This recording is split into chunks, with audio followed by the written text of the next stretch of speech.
vrai que des fois, on me dit t'as vraiment l'œil et l'habitude. Après, comme je dis, il faut avoir vraiment une confiance en soi, quoi. Il ne faut pas douter. Ma satisfaction, c'est de voir que le produit fini va être apprécié par le client et qu'en fait, on aura gagné notre challenge, quoi, en fait, pour arriver à ce produit-là.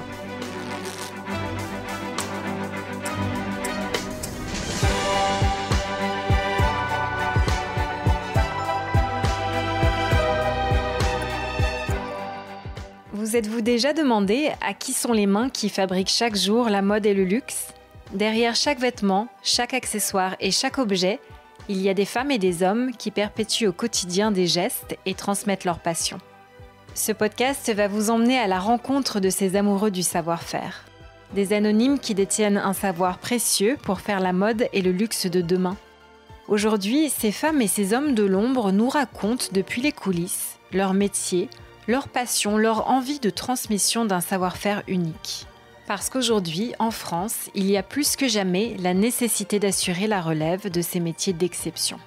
Bienvenue dans le podcast Savoir pour faire.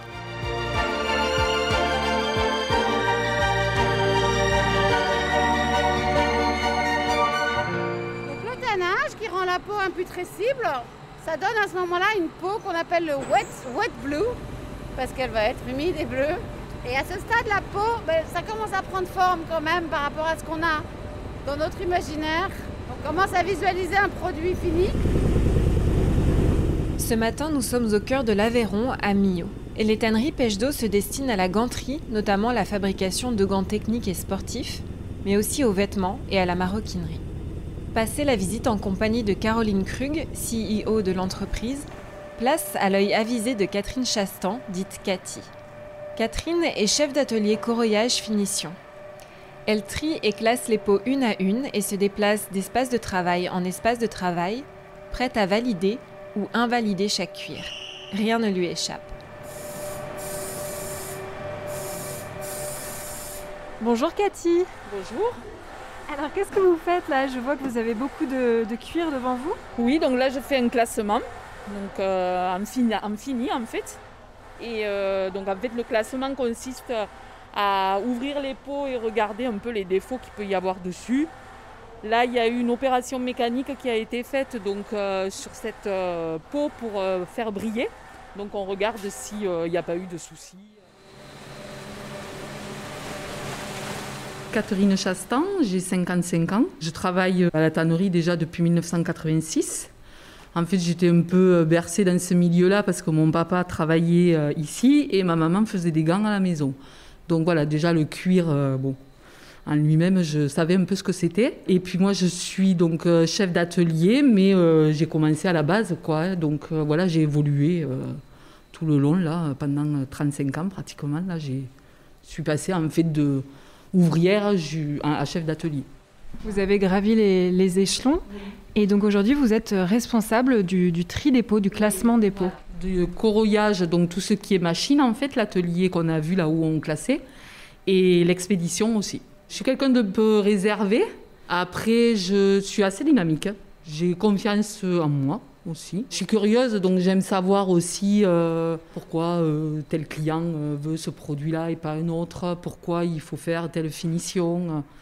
Voilà, je suis toujours en quête un peu de savoir, quoi.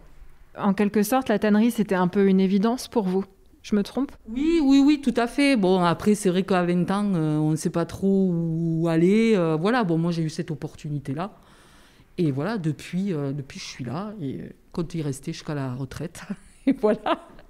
Est-ce que vous diriez que vous avez développé une forme de passion pour le cuir ? Comment est-ce que vous diriez ? Oui, parce qu'au début, c'est vrai que c'était pas non plus quelque chose qui m'attirait, quoi. Voilà, donc j'y suis rentrée un peu parce que mon papa, m'a pas obligée, mais bon. Et c'est vrai que petit à petit, avec le temps, après, en fait, on se dit que c'est un beau métier. On arrive à travailler une peau de vache et à la rendre belle, quoi. C'est quoi une belle peau pour vous ou un beau cuir ? C'est d'avoir la satisfaction de voir que depuis le départ, quoi, dans la tannerie, on arrive à faire un cuir, souple, avec un toucher qui est soyeux, des couleurs qui sont très jolies, uniformes. Pour moi, c'est ça, quoi.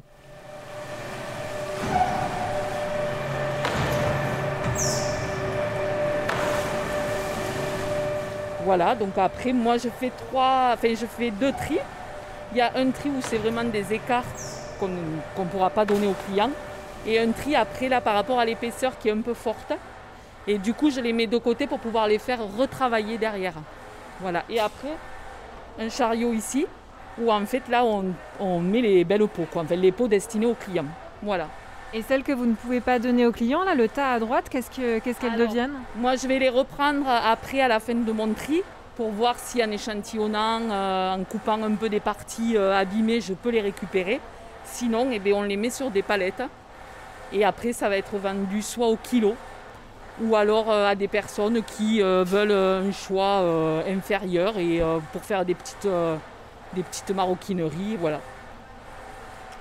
Alors quand on a un œil qui n'est pas un œil avisé comme le vôtre, qu'est-ce que moi je peux faire pour essayer de vous aider à reconnaître Donc là, si par exemple, celle-là, elle est parfaite. Il n'y a pas de défaut.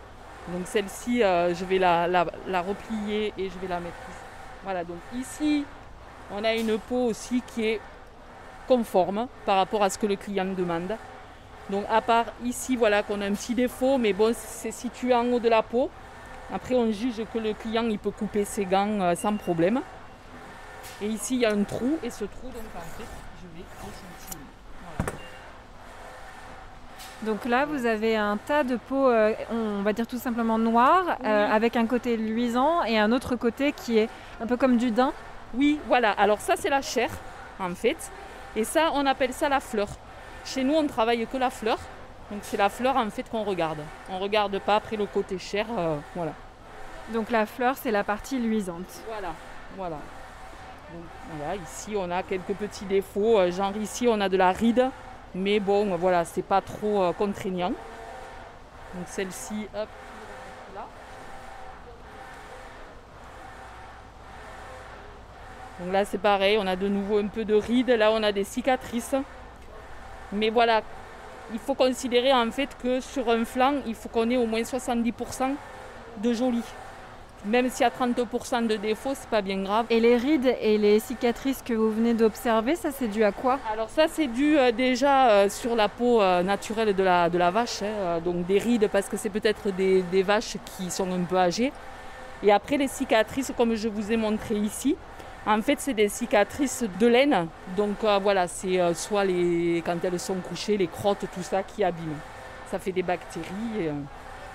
Les défauts de la vache, il peut y avoir donc des points blancs aussi. Et les points blancs, en fait, c'est des bactéries, des petites teignes, tout ça qui ont commencé à attaquer la peau. Et même nous, avec tout le process qu'on a, on ne peut pas l'éliminer, quoi. Parce que vous, en fait, votre travail de classement des peaux, de tri des peaux, il intervient à quel moment? Qu'est-ce qui se passe avant et qu'est-ce qui se passe après? Donc, nous, là, ici, c'est un classement en fini. Donc, ça va être directement mesuré et emballé dans les cartons. Et on fait un tri aussi qui est juste avant des opérations mécaniques qui ont été teintes, qui ont été séchées. Et là, on les classe en fini à ce stade-là, en fait, avant le dérayage et d'autres opérations mécaniques qui vont être faites. Et cet autre classement, vous vous en occupez aussi? Moi, je m'en occupe aussi. Donc, on est 3 là, ici, à avoir été formés au classement. Et du coup, ça va dépendre en fait du moment où on veut travailler, quoi. Alors s'il n'y a plus rien au dérayage, on va les classer là-haut pour que les opérateurs après puissent dérayer.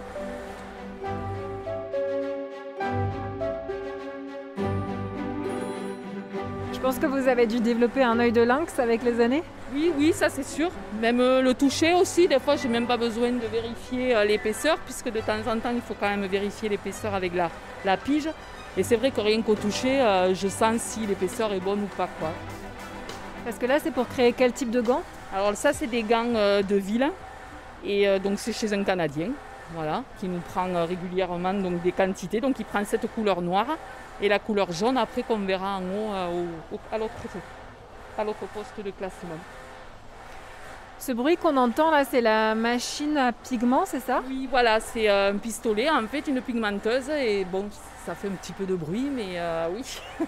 En fait, bon, nous, on est habitués parce que dans plus ou moins tous les ateliers, on a toujours des machines qui tournent. Donc voilà.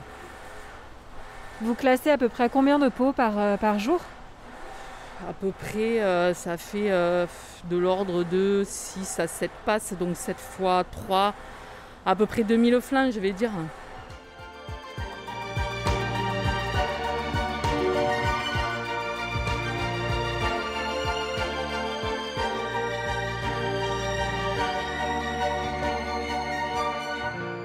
Qu'est-ce qu'il faut savoir pour bien comprendre votre métier ? En fait, il faut être à l'écoute des anciens qui ont quand même un savoir-faire. Si on leur explique que la peau, il faut la travailler de telle façon, c'est pour un intérêt, quoi. C'est parce que derrière, ça va faciliter le travail pour les autres personnes. Enfin voilà, il faut être à l'écoute de ça.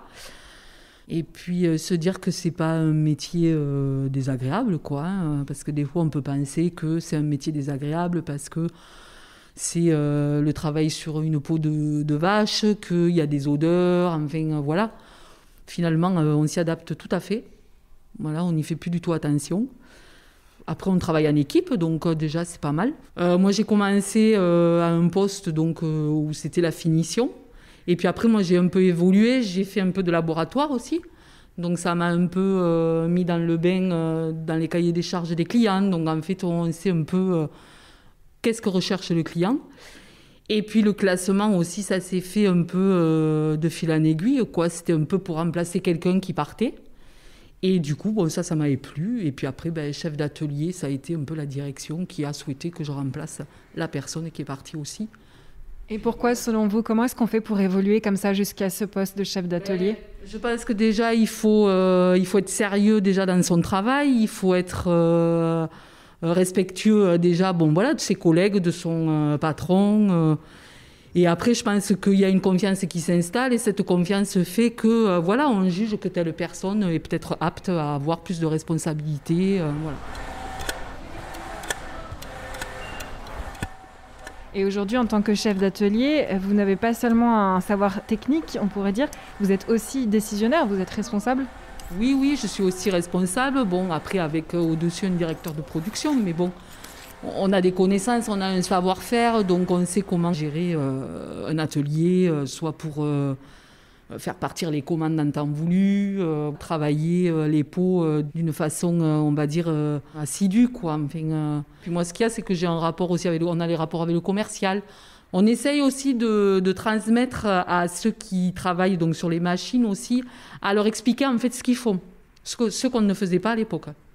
Là, on explique un peu plus pour quelles raisons on travaille cette peau, pour quel client, ce que le client attend en fait de cet article, voilà.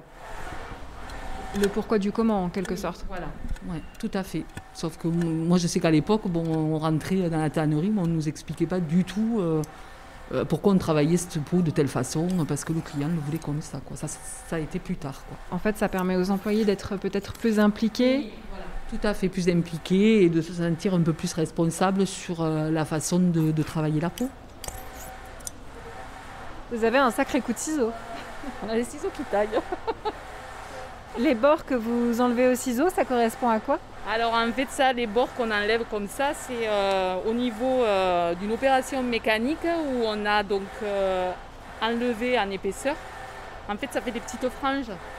Et donc après ça, c'est enlevé soit par une autre action mécanique. Ici, ces peaux, on les a passées dans des gros foulons à sec. En fait, c'est pour dépoussiérer et pour en fait essayer d'enlever au maximum ceci.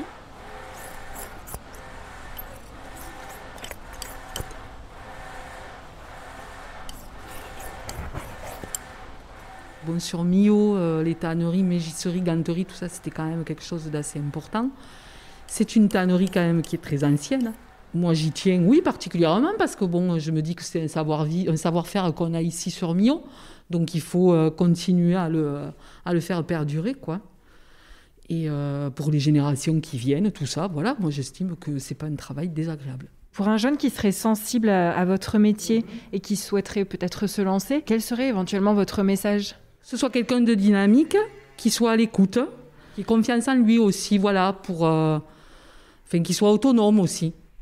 Est-ce que vous pensez que ce sont des métiers d'avenir, les métiers liés à la tannerie, ces métiers artisanaux, manuels ?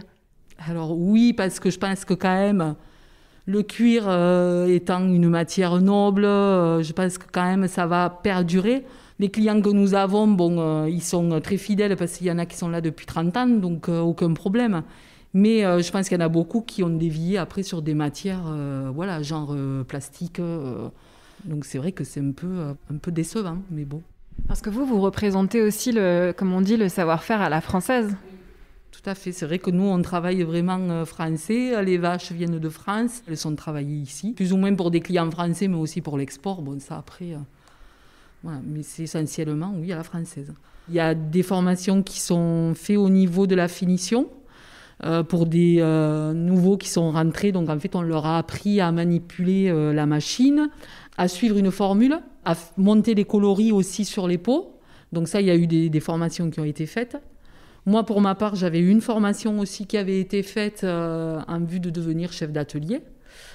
Après, toutes les formations sur les machines sont faites par des formateurs en fait, que nous avons dans l'entreprise, c'est-à-dire en fait, des personnes qui sont anciennes, qui ont une maîtrise du poste, voilà.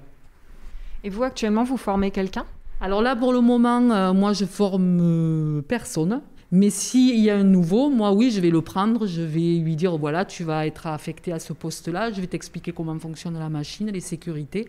Et après, voilà, comment on passe la peau, pourquoi on la passe comme ça. Et ce serait quoi votre premier conseil pour cette personne ? Alors là... Premier conseil, en fait, qu'il soit à l'écoute, quoi. Puisque, voilà, c'est grâce à l'écoute des personnes qui ont un savoir-faire qu'il va pouvoir, lui, après, connaître la peau, devenir presque autonome, quoi. En prenant un peu de recul, si vous deviez résumer ce que ce métier vous apporte, quelle satisfaction, par exemple, qu'est-ce que vous aimeriez dire ? Qu'est-ce que vous diriez ?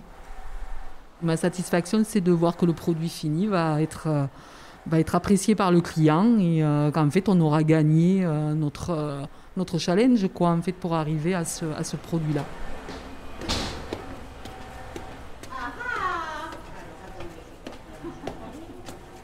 Non mais ça va, oh là là. Je sais plus où je l'ai mis moi. Je l'ai mis où mon truc ?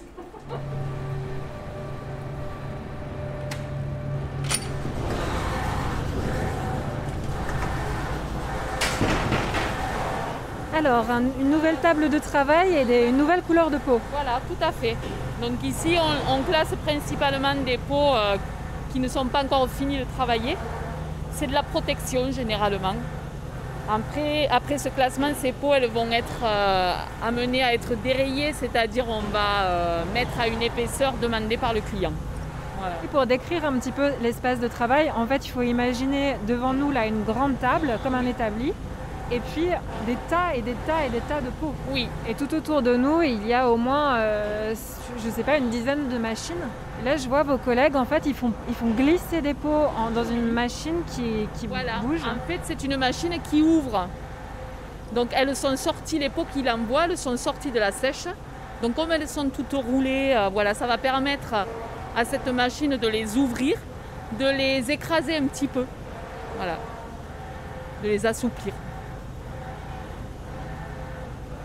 Chaque fois, les peaux ne sont pas très larges, mais par contre, elles sont toutes en longueur. Oui, voilà, tout à fait, oui. Oui, parce qu'en fait, c'est le flanc, donc ça part du cou jusqu'en bas des pattes, quoi. Et toutes ces vaches, elles viennent d'où ?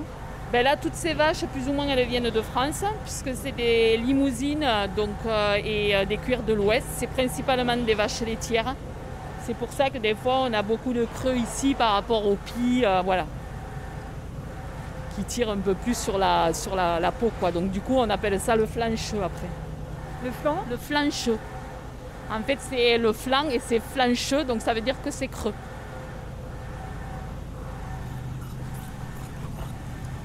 C'est vrai que des fois, on me dit t'as vraiment l'œil et l'habitude, parce que par rapport aux deux autres personnes qui classent avec moi, des fois, elles reviennent un peu plus sur les peaux. Et puis, après, comme je dis, il faut avoir vraiment une confiance en soi, quoi. Il ne faut pas douter. Parce que sinon, on a tendance après à douter, à se dire « Ah, mais non, c'est pas beau, qu'est-ce que je fais ?»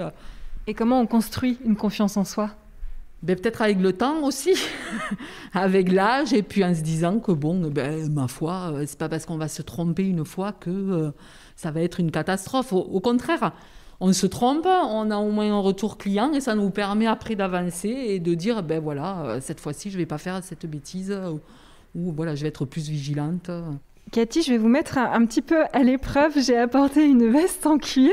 Est-ce que vous pouvez me faire un diagnostic, s'il vous plaît ? Alors, un diagnostic, oui. Donc, en fait, je disais que le grain était quand même très fin. Le coloris est nickel parce qu'en fait, on s'aperçoit qu'avec le temps, il n'a pas bougé. Et voilà, il craque un petit peu. Donc c'est quand même un cuir assez raide, je vais dire, hein, pas très souple. Après, on voit qu'il y a des finitions très parfaites, quoi. Après, voilà, on voit bien que dans la partie comme ça, on a mis un peu plus de peau flancheuse. Sur ce bord aussi, alors que dans le dos, on a mis quand même une partie de la peau qui est nettement plus jolie et qui d'ailleurs, avec le temps, est restée toujours la même, quoi. Conclusion, c'est un bon achat ? Je pense, oui. De toute façon, je pense que le cuir, en principe, c'est toujours un bon achat. En principe.